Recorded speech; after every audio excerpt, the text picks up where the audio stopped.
Hello everyone, and welcome back to Money Pulsar. Let's take a moment and travel back to the 1850s. America was in the middle of a massive growth spurt. Railroads were like arteries, spreading across the country, connecting everything. Banks were lending out money like there was no tomorrow, often more than they actually had in their vaults. There was this incredible sense of confidence, a belief that the good times would just keep rolling forever. Gold, discovered just a few years earlier in California, seemed like an endless river, flowing into cities and filling bank reserves. Everyone, from the average person to the most seasoned investor, believed the system was solid as a rock, completely unstoppable. But underneath all that shiny optimism, things were not nearly as secure as they looked. The economy was stretched thin, like a rubber band pulled too tight. And trust the invisible glue that holds our entire financial world together was starting to become brittle. And then, something happened that ripped the curtain back and showed just how fragile everything truly was. A ship, the SS Central America, was sailing up the Atlantic coast. It was carrying a staggering 30,000 pounds of gold, a treasure meant to stabilize the banks in New York.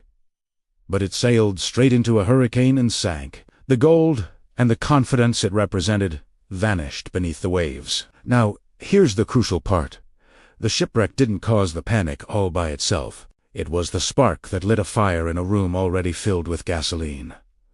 The system was already teetering on the edge. Today, we're going to dissect this moment in history. We'll trace, step by step, how fear became a contagion, jumping from one person to the next, from one bank to another. We'll see how one single event could expose all the hidden cracks in the system. And most importantly, we'll understand why this story from over 150 years ago is still incredibly relevant for understanding money, markets, and human psychology today. The way panic spreads is fascinating, and the lessons are timeless. Stick with me. Before the whole thing came crashing down, the financial system was already walking a tightrope. On the surface, America was booming. Railroads were stretching across the country.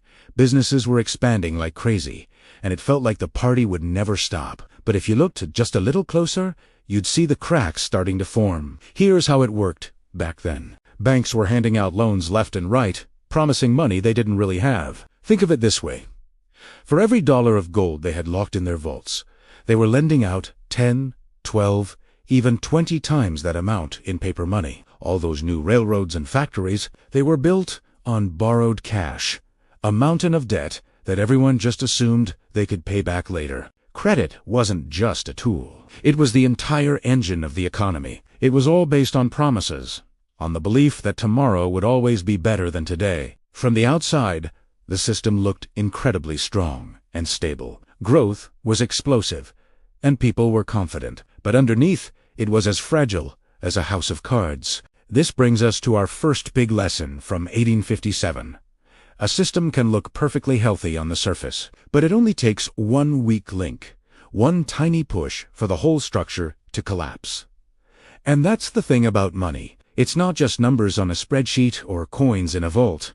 It's about trust. It's about collective belief and human psychology. Okay, so let's zoom in on a single, dramatic event that acted like a match thrown on a pile of dry kindling. This event involves a ship, the SS Central America. Picture this. It's the 1850s. The California gold rush is in full swing, and this ship is steaming its way up the East Coast. Its cargo hold is packed with gold, tons of it, fresh from the mines. We're talking about a massive shipment that banks and investors back in New York were desperately waiting for. This gold wasn't just treasure. It was the lifeblood of the financial system, meant to shore up reserves and keep everything running smoothly. Then, disaster strikes. The SS Central America sails straight into a hurricane off the coast of the Carolinas. The storm is relentless, and after a valiant struggle, the ship goes down, taking its precious cargo and many souls with it. When news reached New York that the gold was lost at sea, the reaction was immediate. Confidence, which was already fragile, completely shattered. Think about it from a banker's perspective. The very asset you were counting on to cover your obligations is now at the bottom of the Atlantic.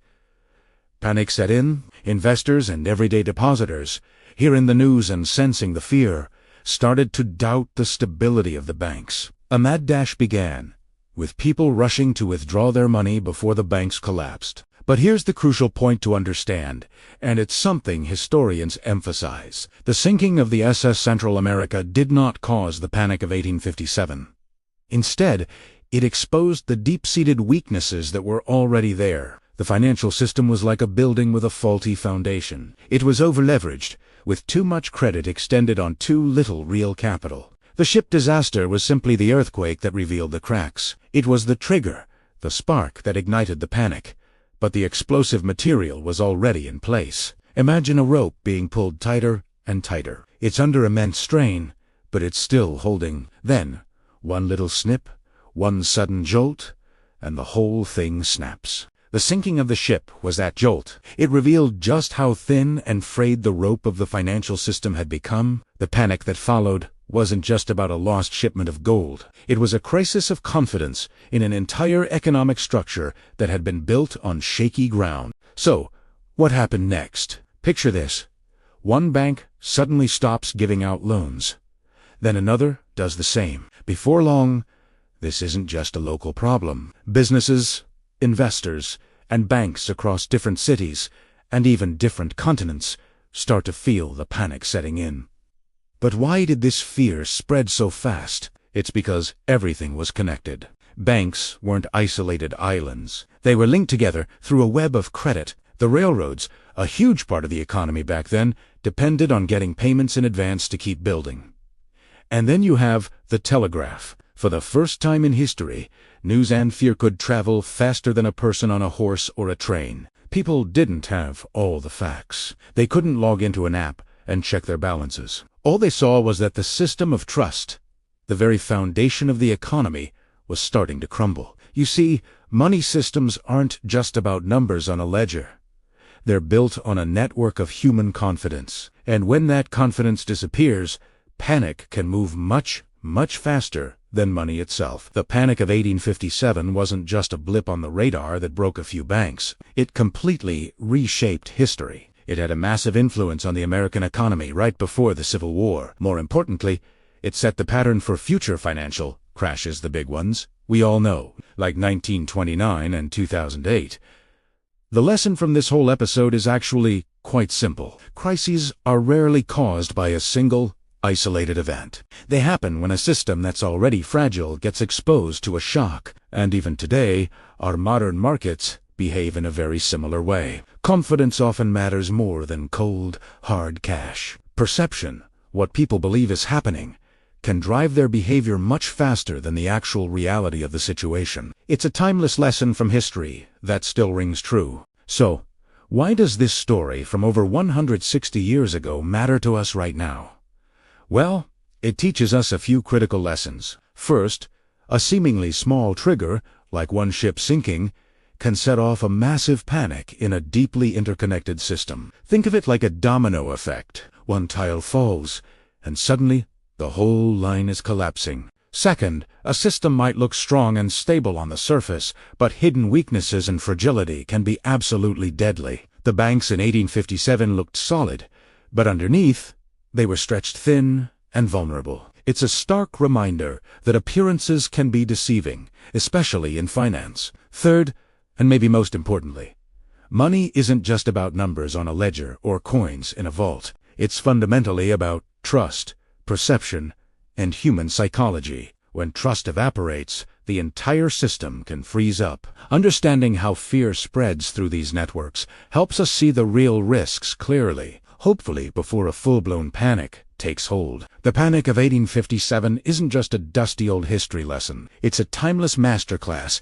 in how financial systems can fail when trust disappears. If this video helped you understand how fear and trust shape our financial world, please give it a like, share it with someone who might find it interesting, and subscribe to Money Pulsar for more stories like this. Your financial journey starts here. Thanks for watching.